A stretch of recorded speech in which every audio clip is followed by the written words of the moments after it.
presentation. So what I'm going to talk about,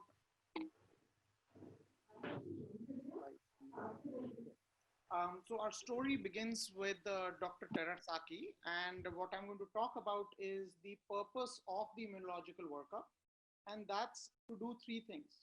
The first and primary is to prevent hyperacute rejection. Second is to limit acute antibody rejections. And then the third is to more broadly be able to assess the risk of antibody rejection and give us a sense of what that risk is so we can make a discussion with the patient as well as assess the risk ourselves to see if there is any mitigation that we need to do for this donor recipient pair. And the story begins with Dr. Terasaki 50 years ago with this classic paper from 1969. And what he showed in that paper, the first thing he showed is that there is about a 20% chance for to be sensitized. So in this, they checked CDC cross-match with random potential donors in 681 recipients. And out of those 681 potential recipients, 19% or 131 had sensitization.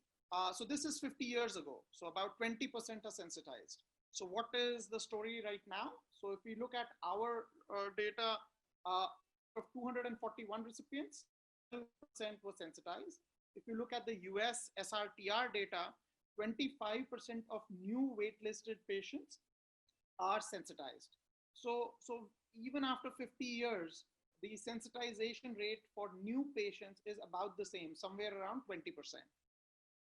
So the next thing that they showed in the paper 50 years ago is the importance of CDC crossmatch in predicting hyperacute rejections. So on the left column are those who had a CDC crossmatch positive against the donor. And out of the 30 patients who had it, 80% had hyperacute rejections and immediate failures. And now if you look at the last column, those are patients who had no sensitization in terms of cross matches with any other random donors, as well as a negative cross match with their specific donor. And out of those, only 2% had immediate failures. And this is 50 years ago. So CDC cross match after this became standard of care. So now let's look at the tests and the costs that are there for the tests that we have currently available to assess the immunological risk for a cross-match, for a donor-recipient pair. So sensitization history costs us 0 rupees. A CDC cross-match is about 6,000 rupees. A flow cross-match about 10. A flow PR is somewhere between 15 to 20,000. And single antigen bead, if you do both class 1 and class 2, somewhere between 40 to 50,000. So now, how do we use these tests and what is the sensitivity of these different tests?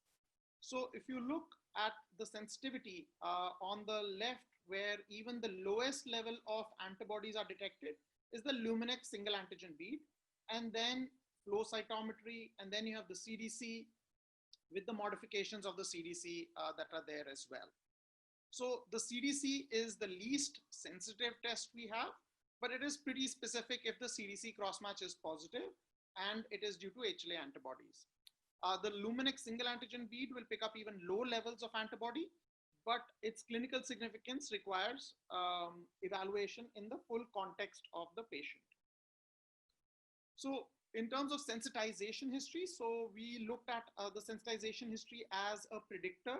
And out of 241 patients that we looked at, about 50% had a sensitization history and 50% did not.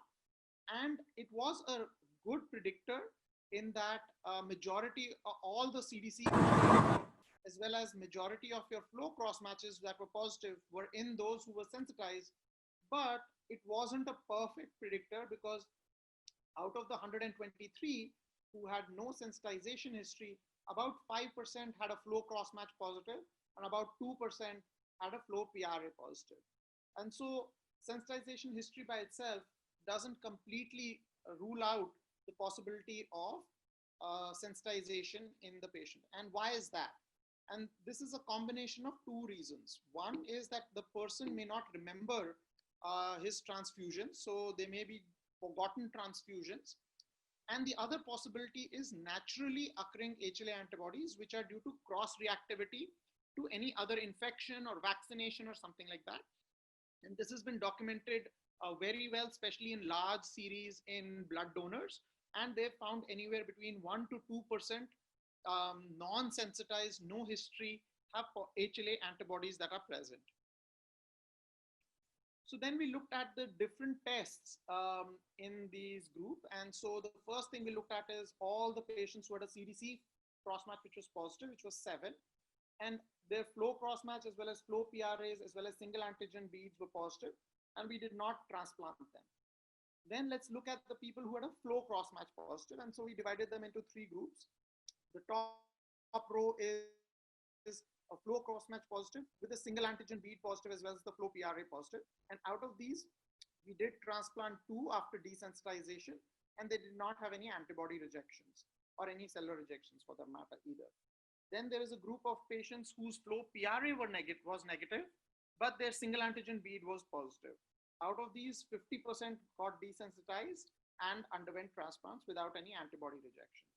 And then there's a group of 8 in whom their flow cross-match was positive, but their single antigen bead was negative, and so they underwent a transplant as well. Next, we have the group of patients whose flow PRA was positive, and then we did a single antigen bead, and the single antigen bead was negative in 5 and was not done in the other 5. And all 10 of them underwent transplant without desensitization, without any antibody rejection. And then the last group is the patients who had CDC cross-match, flow cross-match, as well as flow PRAs, which were all negative. And 92% of them had a transplant and 6% had rejections, which were cellular rejections. So all of this comes down to the point that majority, around 15 to 20% of patients who will have acute antibody rejections. And all this immunological workup that we do does not predict cellular rejections. So those are some of the things that we do have to keep in mind as we evaluate the immunological workup paradigm that we're talking about. So now I'm going to kind of summarize from all the data that is there, what my paradigm and what I think about how we can consider evaluating patients. And there are lots of patients in India as well for whom cost is not an issue. Either they have insurance coverage or they're financially pretty successful. So in those, if you want to have a perfect answer, then a CDC cross-match, a flow cross-match, and a single antigen bead testing with high resolution donor typing is the best answer that you can get, and it is going to be comprehensive in terms of the answers that you get for the current testing paradigm that we have. If, which is true for quite a few of our patients, cost is an issue and we need to be cost sensitive, then I would use sensitization history as the central paradigm to classify my patients into their risk. And if there is no sensitization history, then a CDC and a flow cross match. And if those are negative, you can go forward for a transplant. If either of them are positive, then you do a single antigen bead. Then, depending on the single antigen bead report, you can move forward with a transplant or evaluate them for alternative. Then I would move forward for a CDC cross-match, flow cross-match, and a single antigen bead. And if all of these tests are negative, a straightforward transplant. If any of them are positive or all of them are positive, then you will have to assess the combination as well as the risk profile, as well as the risk profile of the patient and how comfortable they are with that to make a choice between a swap, an alternative donor, or desensitization. So take home messages, about 50% of patients have a history of sensitization. However, only 20% of them are going to be sensitized. The immunological evaluation is predominantly to pick up hyperacute rejections and prevent those, and acute antibody rejections in the early time frame.